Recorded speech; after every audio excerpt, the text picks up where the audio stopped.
Assalomu alaykum. Hurmatli mijozlar. Toshkent shahrida aholi bandligini ta'minlash, yangi ish o'rinlarini yaratish va biznesni yuritishda yuzaga kelgan masala to'g'risida hurmatli prezidentimiz topshiriqlari bor. Har bitta bank o'zining mijozlari bilan uchrashuv o'tkazish kerak. Nimadir muammosi bo'lsa, yoki nimadir bankdan yordam kerak bo'lsa, shuni gaplashib, shu muammolarni yechish masalasi bo'yicha.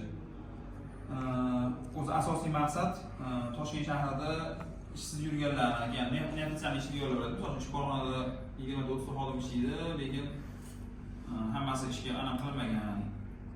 Ofitsial ishga olinmaganlar bor. Keyin ish bilan o'zini to'polmay yurganlar bor. Masalan, hozir korxona stanok nimadir sotsa, bankdan kredit olib, yoki o'zini mablag'i olsa, 10 odam ishlayotgan bo'lsa, shu stanokga 2 odam kerak bo'lsa, 12 odam, ya'ni 2 odam hammaning ishga yo'q bo'ladi. O'zini bo'g'ib, o'zini ta'minlaydi.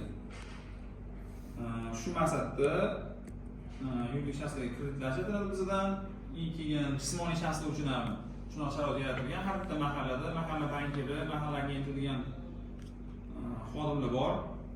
Har bitta mahallaga biriktirilgan, o'sha biriktirilgan bankir xodimlar bo'ladi. O'sha yerga ishlamaydigan bo'lsa, o'zini band qilib, kredit olib, biznes boshlamoqchi bo'lsa, o'sha biznesiga birinchi qadam qilib, olib, faoliyatini boshlab, o'zini o'zi ta'minlab, o'zini o'zi boqib yursa bo'ladi. Davlatdan boqmandachilik, qaram bo'lmasdan, kim kelib yordam beradigan deb o'tirmaslik uchun hamma o'zi harakat qilish uchun shu maqsadda qilingan. Oson kreditlar, osonroq bo'lib biznesini boshlab olsin. Masalan, ayollar bor, uyda o'tiradigan bo'lsa, tikuv mashinasi olsa bo'ladi, yoki pishiriqlar bilan yaxshi pishiradiganlar bo'lsa, pechmi nimadir olib, shunaqa bo'ldi. Hozir misol uchun, ana topshirishyapti magazinlarga, ya'ni chuchvarlar, xom, mana qo'l fabrikatlarga topshirishyapti. Hamma o'shandan daromad topib, uyiga qarashyapti, bilalar. Ishsiz o'tirganlar.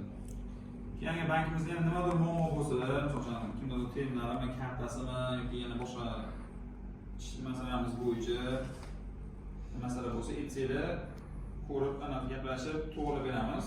Keyin boshqa paydamiz, hozir uchrashuv bilan tugagandan keyin ham qolgan paytlarda ishingiz oshib, bemalol nima muammo bo'lsa, aytsanglar, hal qilamiz, xudo xolasa. Keyin hozir bankimizda ko'rgan bo'lsangiz, reklamalar ketyapti. 15 ta Malibu sovringa qo'yilgan. Bankimizning 15 yilligiga Mastercard bilan birgalikda aksiya o'ynalyapti hozir. Mastercard ochish kerak. Yoki Mastercard bor odamlar ham qatnashsa bo'ladi, yoki yo'q bo'lsa, eng yotsa yoki virtualniy Mastercard olsa bo'ladi. Buni ko'p birlashganimizni sketchat qilib, oyga emas, bir marta $150 ishlatsa va undan ko'proq pul ishlatsa, tranzaksiya qilsa, aksiya qatnashuvchisiga aylanadi.